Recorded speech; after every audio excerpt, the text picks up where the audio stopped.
Welcome to the Real Film Nerds Podcast. Welcome everyone back to another exciting episode of the Real Film Nerds Podcast. My name is Matt. I am one of your two hosts.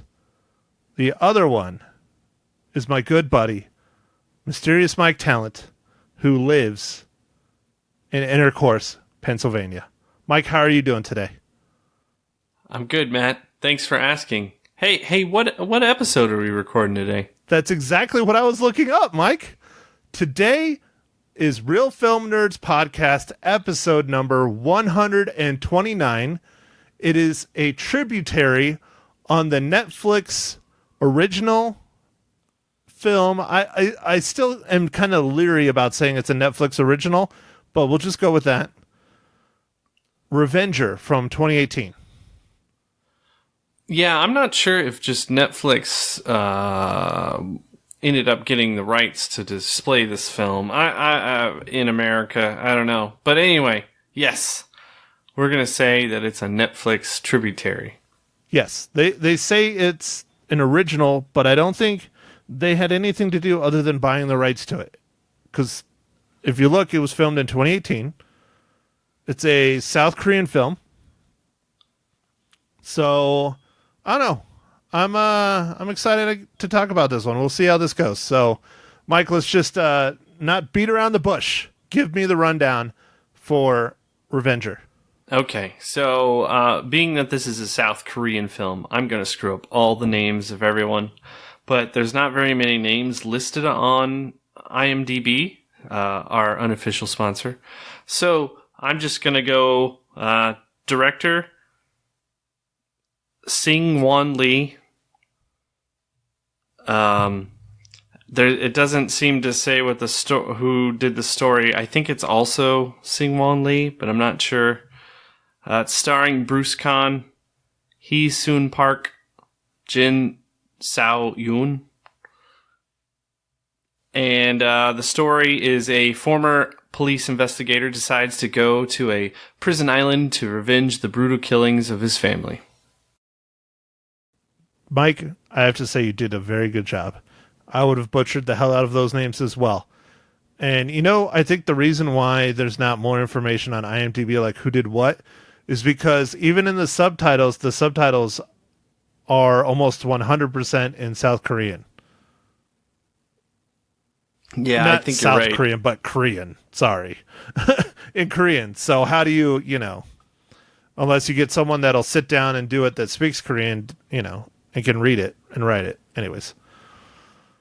So, Mike, all right, before we jump into it, let's talk about one more thing to get completely 100% off topic, but not off topic. This coming Saturday at the Prescott Gateway Mall is a big event for nerds. It is called the Gateway to Geekdom. It is a $5 entry. It is going to have all kinds of panels, costume contests. It's basically like a regular comic convention or Comic-Con, as people like to say, but not get sued anymore. A Comic-Con in Prescott? Basically, that's what it is. It's called Gateway to Geekdom. It's being hosted by my buddy who owns the Game On Comics and Games comic book shop.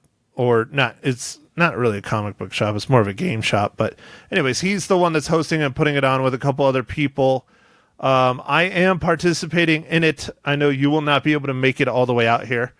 So I got us some business cards that I'll be handing out. And then if you've listened to this pod and you go to the Gateway to Geekdom and you come up to me and ask for one, I will give you what little stash of Real Film Nerd stickers we have. I will just give you one if you ask for it. If you come up to me during the Gateway to Geekdom event. Now it goes from 10 a.m. until 6 p.m. at the Prescott Gateway Mall. I will be running around with my camera taking pictures. Josh asked me to do that, and we will figure out something in comic book trade later, which is always fun. But I'm sitting at my buddy Dave Beatty, who is drawn for Marvel and DC and a bunch of other different big-time comic book places in small time. He has his own book right now called Red Skirts. You can find it online, 100% free. I'll be hanging out with him at his table with our banner and business cards. And anyways, so come on out, say what's up, BS with me. I'll give you a sticker. Man, Matt, that was quite a segue there. But yeah, everybody who's in the Prescott area should hit that up. It sounds like a lot of fun. Nerd out, check out some new stuff. Yeah, for sure. It would be fun. I'm participating in it. We'll see how it goes. Just trying to get this podcast some more listeners because you guys are not telling your friends and family enough. So work on it. Mom, especially you. Frankie Lala, especially you. Anyone from work, especially you. Anyone that knows Mike, especially you. Okay, I'm done.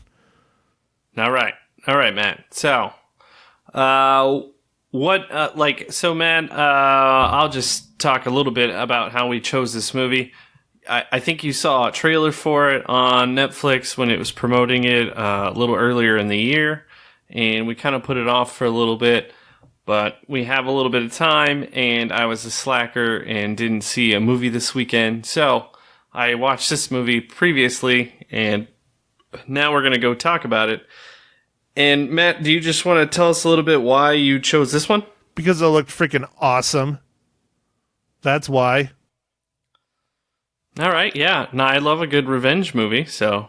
Well, yeah. It's a cool concept. The story is definitely lackluster throughout the film, but it's a cool concept, and then the martial arts is just amazing. Just over-the-top amazing for the most part. Some of it was a little rough, but the main guy, he clearly knows what he's doing very well. And I really liked some of the fight scenes, and that's mostly what attracted me to it. It was very reminiscent of the older 80s, 90s, 70s, 60s martial arts films that I grew up watching.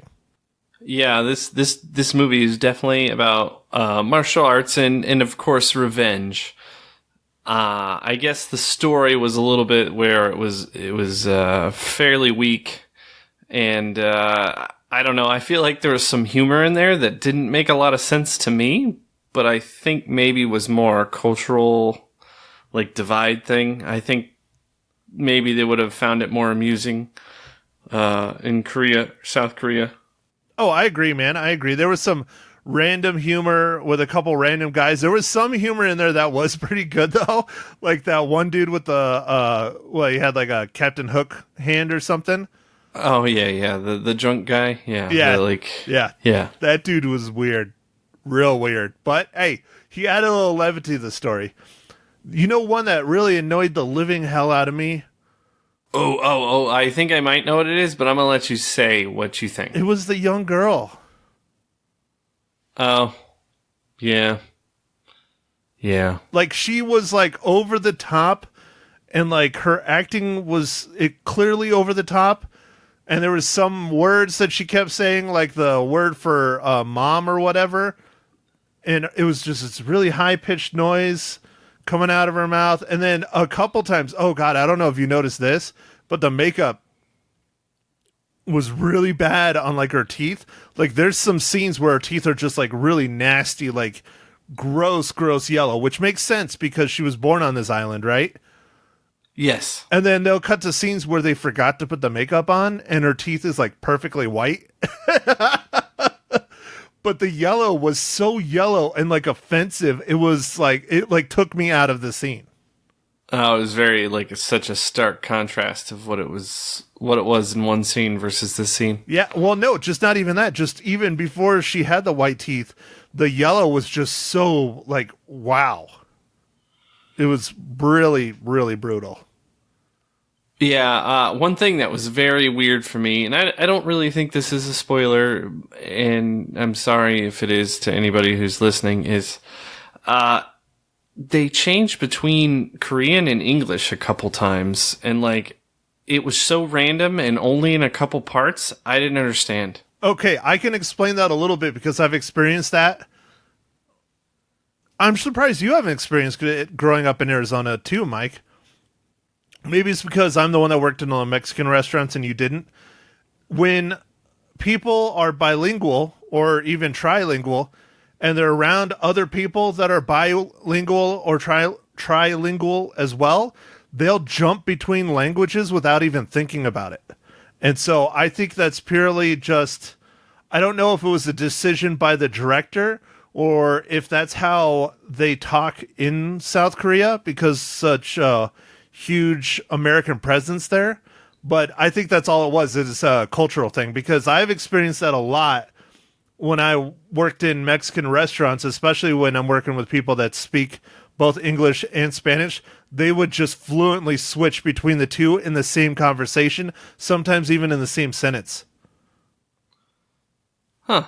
Okay. I mean, I guess I've experienced it as well, but I wasn't sure if that was like, it didn't seem like that would be a directorial decision, but maybe it was. I don't know. Maybe that's more of a natural thing, but it was only in a few scenes, really. I think it was maybe 2, literally. Right. So maybe what it was is they just didn't catch it, and by the time they realized it, it was too late to reshoot it. I don't know, because I think if it would have been 100% in Korean, it would have been better. But yeah, it was quite off-putting when all of a sudden they're speaking English and they have their really thick accents and the slang doesn't translate quite as well. And yeah, that was really it. Without getting into the spoilers, I've seen several Korean revenge movies. I don't know why. I think there's some kind of cultural thing over there with revenge movies, and some of them are really good. I watched, I guess it's called the Vengeance Trilogy, even though I don't think these movies were actually really related. But there's a movie called Sympathy for Mr. Vengeance. It came out in 2002. There's a really famous one called Old Boy that came out in 2003, and they actually remade in 2010 with Josh Brolin. And then there's Lady Vengeance that came out in 2005. I liked all those movies, and the story was a little better in all those. Some of them are very kind of brutal, but the stories are good. And then there was one more that I saw that was insanely brutal. And it was called I Saw the Devil, and that came out in 2010. That was on Netflix a while back. I think that's why I saw all of these. I think everything was on Netflix, and it just, I don't know. I think I watched one of them, and then I just kept watching. It kept recommending more of them, Netflix. Mike, and you are truly the movie guru out of the two of us, because I have never heard of any of those movies. Well, I think I got down on a tangent, I was just like, oh, a revenge movie. Oh, okay. I didn't realize it was in Korean when it started, but that was okay. I'm just going to watch it anyway. And then I was like, oh, that was pretty good. And then it recommends me to watch another movie. And then it recommends me to watch another movie. And I watched all of them. And then the I Saw the Devil is super brutal, man. It's intense. So I don't know, and Old Boy's really crazy, Matt. Did you see the new one with Josh Brolin in 2010? I don't think so. Was it also called Old Boys? Or just Old Boy? And yes, it was. No, I don't think so. Yeah, it has this crazy fight scene that's all these guys and one guy, and it anyway, Old Boy's story is insane.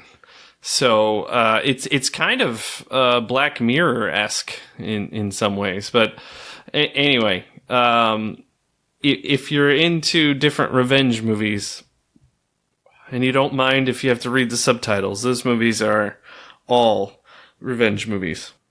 I'll have to look that up because I'm a big fan of Josh Brolin.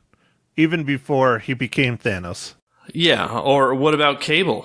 Yeah, oh, dude, I think the movie that I really became a big Josh Brolin fan, and now, of course, I'm going to talk about it, and I forgot the name of the movie, Sicario. Oh, I liked him in No Country for Old Men. Yes, and, that as well. and I really liked him in The Goonies. Oh, of course, everybody loved him in Goonies. I mean, come on.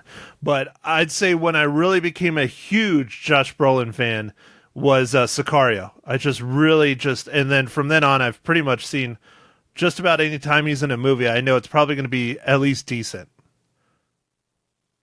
Yeah, that's true. Well then, Matt, as I'm assigning you some film nerd homework, I think you should figure out a way to stream or whatever Old Boy. I think I looked for it. It didn't seem like it was on any of the Netflixes or the Amazons. I haven't looked at the other ones. I mean, Matt, I know you go to, what is the website that you go to find out if it's streaming? What, you stream it or something? There's a couple of them. Decider is one that I use a lot, and that one's usually pretty good. And the other one, yeah, it's something like you stream it or stream something. I don't know. I don't remember. But if you Google it, you'll find them. But, the other reason why I like Josh Brolin is because we will have to review it eventually down the road, and I think we're getting to that point where I probably could do it, especially with the ties to Prescott, but is the movie based on the Hot Shots. Ah, yes. We should do that one. Josh Brolin played a guy that I didn't know super well. Like, I didn't go over to his house and eat dinner with him and stuff like that. But I knew him, and I knew his wife as well. I still know her. She's obviously still alive. There's Amanda Marsh and Eric Marsh. And it was frightening seeing Josh Brolin play Eric because he nailed it. I mean, it's like watching Eric on screen. He did that good. It's scary for me to watch it sometimes. Wow, yeah, no, that's amazing, and we will review that. Matt, we might need to get it before we start doing our annual Halloween stuff. So the Harvest Horror Fest. Well, the other thing we could do, and I thought about bringing it up this year, but it's kind of hard because the anniversary is always in the summertime, and that's when, we're having summer movie madness, basically. But we could do it the week of the anniversary of their deaths, but that's kind of, it's always tough. But it's been quite a few years now since they've passed. I don't know if it's been 10 yet, but I'd have to look it up. No, it was 2013. So it's been 6 years. So next year will be 7. So anyways, not to keep, Mr. Sidetrack. I mean, geez, come on, man. Here's a better sidetrack. So, Mike, speaking of Josh Brolin, better known as Thanos, how does Revenger relate to the Marvel Cinematic Universe?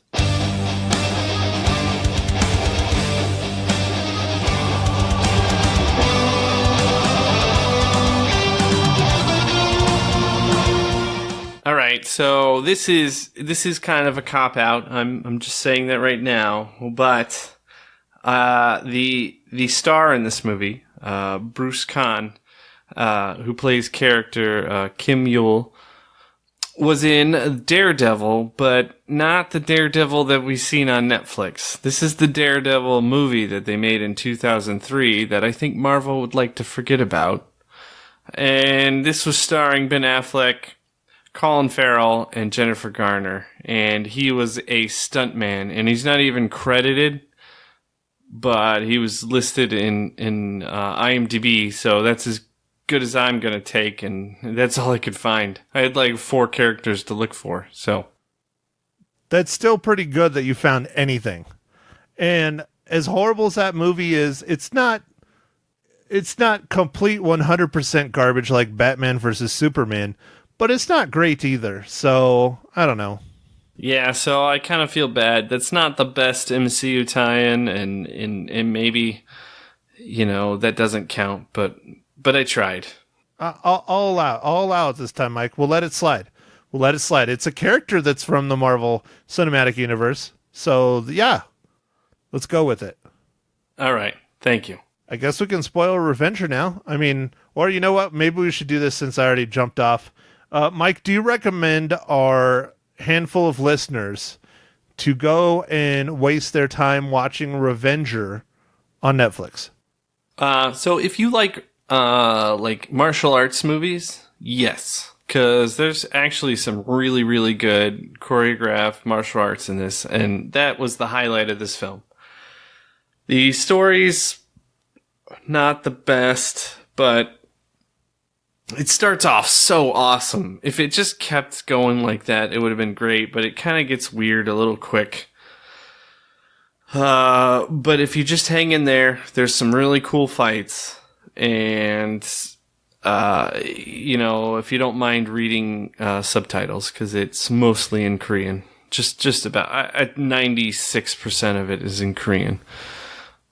Or if you're fluent in Korean, then totally watch this movie, and awesome.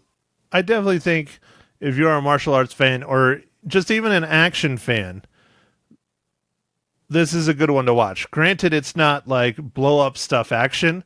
It's hand-to-hand combat action, but it's still really, really, really good. It's really well done, really good choreographed. I highly recommend it for that aspect alone. Yeah, I agree. The story started out really fun, really awesome, on the beach. Very cool. And then it just starts falling apart. And one of my complaints as well is, they never really explain why the main character was put on the island. He had to have committed some form of a crime to be put there, and something really bad. And they never explain it. Nope, they don't. I mean, but they didn't need to that much, because we got enough of how he wanted to be on there. But you're right. Yeah, it's...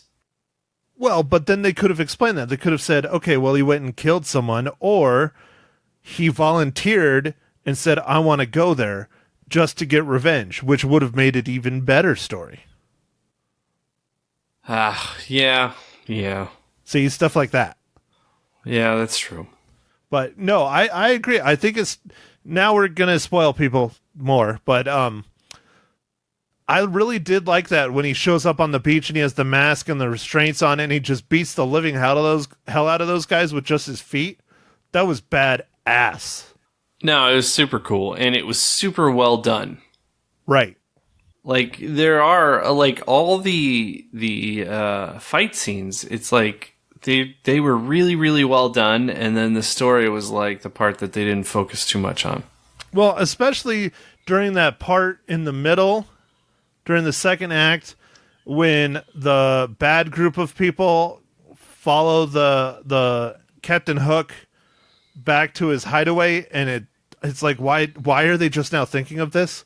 Because clearly this hideaway has been there for a while. And they go and they just slaughter everybody, and then the main badass guy is just asleep the whole time. Granted, that battle was pretty cool, but it was just, ugh. Man, I am going to bring in a little side topic. I usually don't do this, but there is a revenge movie that, if you like revenge movies and you're listening, that you guys should watch. And it is on Amazon now for streaming. Oh, hold on. Let me guess.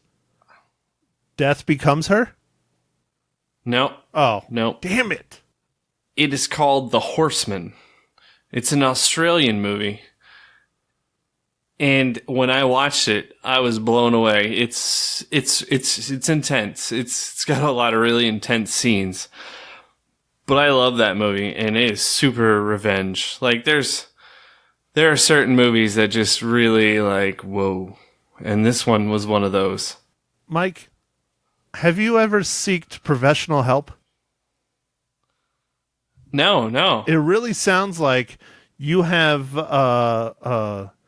angst against someone in your life, and you are looking to get revenge.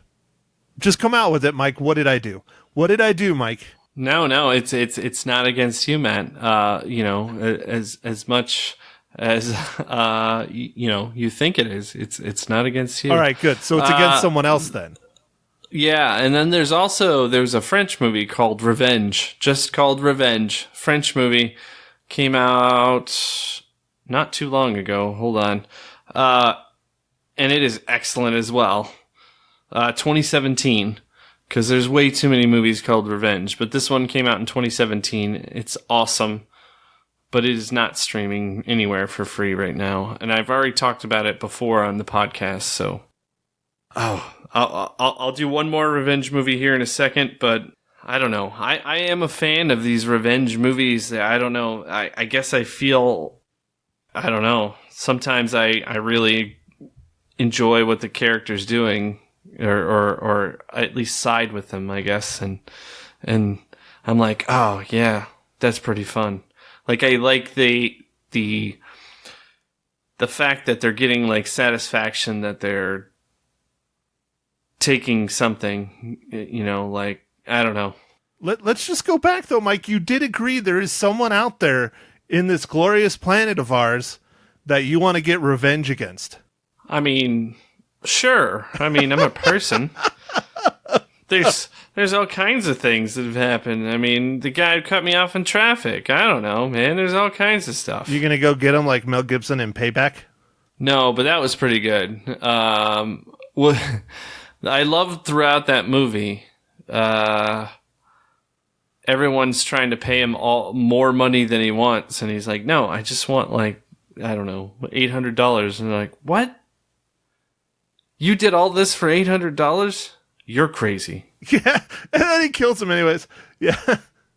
God, was it? It was like what? It was like 50 grand or 80 grand, I think is what it was. I don't remember. And everybody kept offering him more. He's like 200,000.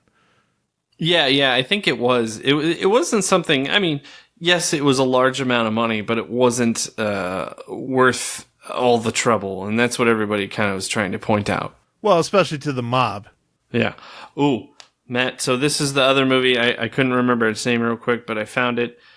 The other revenge movie that just, man, intense but super awesome. Law Abiding Citizen. Yeah, that is a good movie. That is a good. And you can watch that right now on Prime Video. Unofficial sponsor. Is Prime Video now our unofficial sponsor? It's not IMDb? Well, IMDb and Prime Video are owned by the same Amazons. Oh, okay. So let's just go with we're sponsored by Amazon. Wait, no, they probably won't like that because we're not actually sponsored by them because they do a lot of that Amazon link crap, and we don't do that. I mean, I guess we're unofficial. Yeah. We want to say unofficial. Unofficial. Over and over. Okay. All right. Unofficial. All right. So again, Mike, to get back on topic about you seeking out revenge against me. Yes. Well, as far as revenge movies go, I guess this one was a little bit weak in the story, but there were some really good plot stuff. And, like I said, if you have some extra time and you enjoy revenge movies, especially with great action, because this one's a lot of like hand-to-hand combat, you should watch this movie. It's on Netflix. If you don't bother. Expand your horizons. It's not going to hurt you. It's interesting to see what other countries do with film.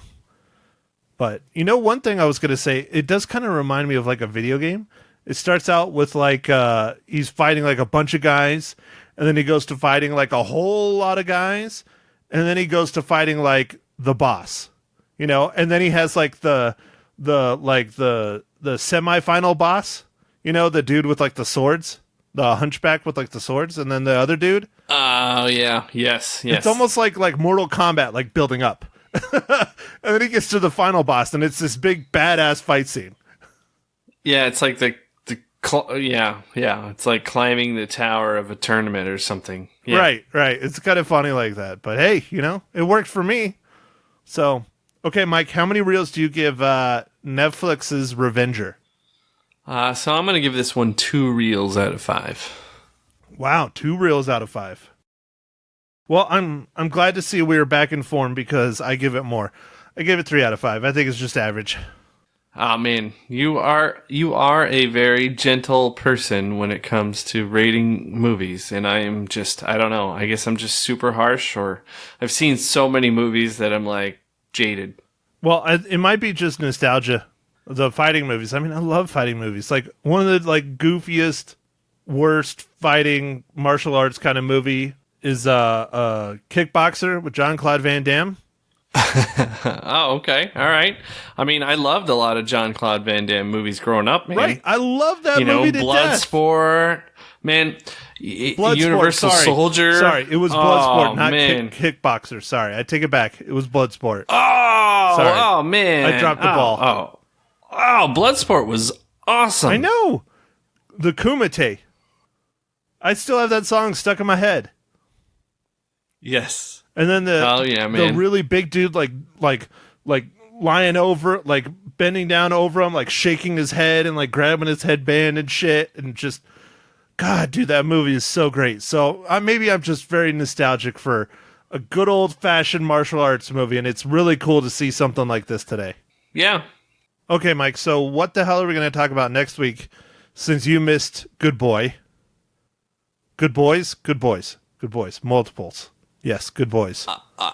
I think I'm going to try and watch Good Boys because is anything coming out this coming week? There's two that interest me. I don't know how much interest you have in them, but Ready or Not, the horror mystery thriller, opens August 21st. Oh, is that the one where the woman is getting married and the family's got to go play hide and seek? Yes, they just got married and she plays hide and go seek. That looks kind of interesting. It looks fun to me, it does. But I think it'll be really ridiculous. Right? It does look like it's a lot of fun. That's why I want to see it. It's probably going to be, like you said, ridiculous.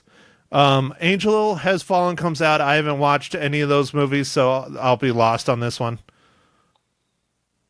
And then the other one that I kind of wouldn't mind seeing, but I don't know if we're going to get it. I think it's an indie. It's called Brittany Runs a Marathon. Oh, okay. I don't know if I've seen any trailers for that. It's emotional, kind of feel-goody kind of movie, but it looks interesting. It's about a chick that her life is pretty much just completely out of control in New York, getting drunk all the time, just screwing up, and she decides she wants to start losing weight one day, and she wants to run in the Boston Marathon. I believe it's the Boston Marathon. It might be the New York City Marathon. Anyways, and she starts running in Central Park in New York, and starts meeting people, and she ends up meeting some dude, and anyways, she basically turns her entire life around because she starts running marathons. Or not running marathons, but training to run this one marathon. And it looks kind of interesting, but... Yeah, getting into... I actually know some people that run marathons, and getting into Boston and the New York, you kind of have to qualify. Yes. Not kind of, you have to. But, well, you do, but there is a couple ways to get in on the side, but it's still... Everything's challenging. Yes. I being in the news industry, there is a guy here actually. I'm spacing on his name. Really nice guy. He's actually one of the maintenance guys that you have by college. He has run multiple times in the Boston Marathon and the New York Marathon, and he's won our local Whiskey Row Marathon multiple times. He is die hard. He is die hard. And the interesting thing is he didn't even start running until he was in his mid to late 30s. And now he's a monster. I haven't seen him in a while, but I used to run across him working for the paper, just shooting other stuff. And there he'd go running by, and he'd stop and say hello and, say how are things going. And I'd chat with him for a minute, and then he'd keep going. But yeah, he was just a maintenance guy, by college. It was pretty cool. He was a really nice guy. I loved him to death. I haven't seen him in a while. I wonder if he might have just moved back east. I don't know. But the other one, the last one, it came out last week. I know you had an interest in seeing it. I don't think we got it, though, here in Prescott. I'd have to check again, but I don't remember seeing it when I was looking at movies the other day. Is Blinded by the Light. Oh, yeah. I don't think I saw that either. I don't know if that was a wide release. It might have just come out in, like, New York and L.A. or markets that aren't ours. Well, it made $4.33 million at the box office opening weekend. Okay, well, maybe it came out in more screens than I thought. It might just be, I don't know. It might just be the really big markets. Here, I'll click on it and we'll look. I don't know if it shows movies though in here. Oh, I am wrong. It is here in full force. Is that okay? Oh, see, my stupid freaking router that I'm not my router, but the router I connect to outside of my house for Cable One says I am in Missouri. So in Joplin, Missouri, they have it. That doesn't do me any good, but very nice. Okay, Mike. Well, I don't have anything else. We'll have to figure out, but I think those are the three that I'm interested in seeing. One of those, and let's definitely try and do Good Boys next week. And if we can get to 2, we'll do one of the 3 we just talked about. If not, you guys will only get Good Boys. And I hope to see at least one person at Gateway to Geekdom at the Prescott Gateway Mall this weekend. Come and say what's up. Tell me I suck in person. Yes, he likes to hear constructive criticism, or as we call it, you suckdums, in person. Definitely. All right, Mike, go ahead. Do your thing. All right. Thanks for listening, everybody, and we'll catch you on the next pod. Thank you for listening to The Real Film Nerds. Now, don't forget to follow us on Facebook, Twitter, and Instagram at Real Film Nerds. Now, go out and catch a movie.